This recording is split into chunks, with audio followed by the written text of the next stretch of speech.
Hey there, Christopher L. here.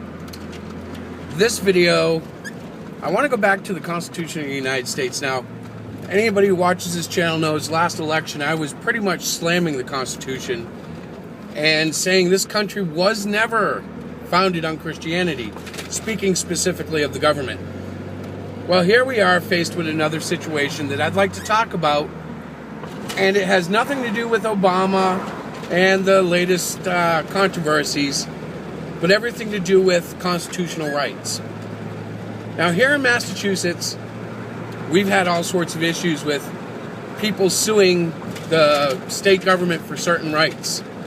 One of the things that we had recently was the court sided with a prison inmate and said that the taxpayers have to pay for a sex change operation. Well, now we have another prisoner suing the state, and this time it's a Wiccan, and he's suing for religious freedom.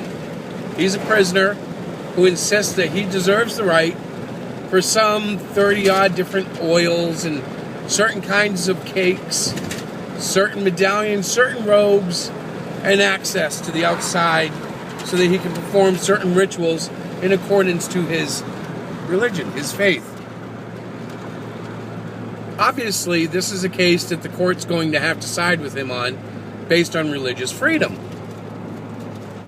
Now, a lot of Christians I know are already getting upset, wanting to disallow this man's rights. And this is where the problem lies with the Constitution and the claim that this is a Christian state, a Christian nation.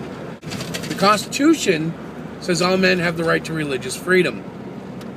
Maybe it's the Bill of Rights, but you get what I'm saying. The bottom line is, we can't complain that they're taking away our rights as Christians.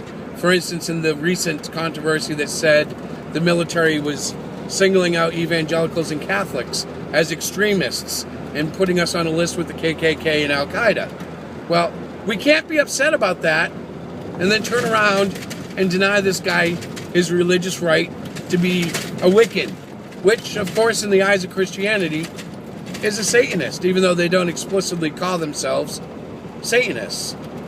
And this is why I have stated and will continue to state that this nation is not founded on Judeo-Christian morals. It's not founded on those principles.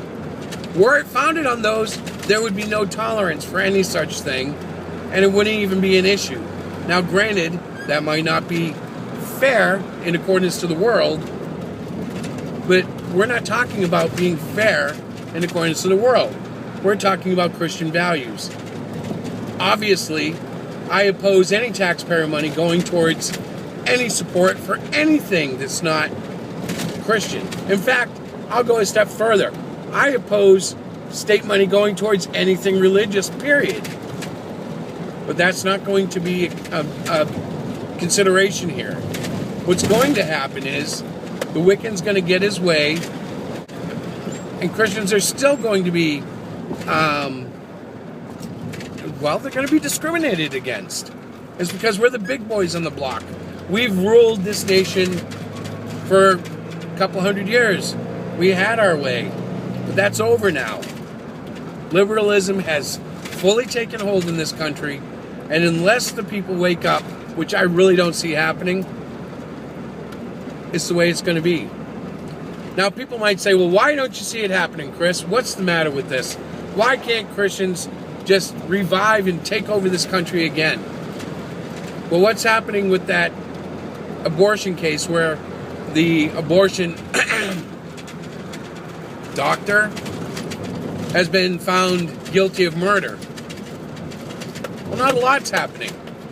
And yet, what he did, what he's done, is not uncommon, from what I understand, in the world of abortion. If this country was going to change, the outrage would blister over and we would see abortion repealed. But the bottom line is, unless we want to go and amend the Constitution, unless we want to go and reshape this country into a theocracy based on Christianity, it's not going to change. And let's face it, I don't agree with President Obama about almost anything. But way back during the first election cycle, he did say something that was unfortunately very true. And that is, if we were to rule this nation as a Christian nation, whose Christianity would we use? Would we rule under a Catholic theocracy? Would we go under the Baptists? Maybe the Pentecostals?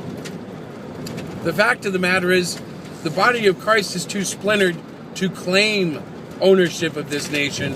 And until the body of Christ finds unity through Christ, we're in no shape to try to run a nation. And that wasn't even our call from the beginning anyways. Well, that's just my 2 cents. I wanted to share a little bit of the news, my opinion on it, and reflect on the Constitution, because I know there are a lot of American Christians who are still insisting that, hey, it's a godly nation. Show me how. Show me where. Well, God bless you all. I'm not angry at you guys who support the government or the Constitution or the American way. I'm just disappointed that so few people actually understand what's going on and why. Well, until next time, happy Jesus Day, God bless, and peace out.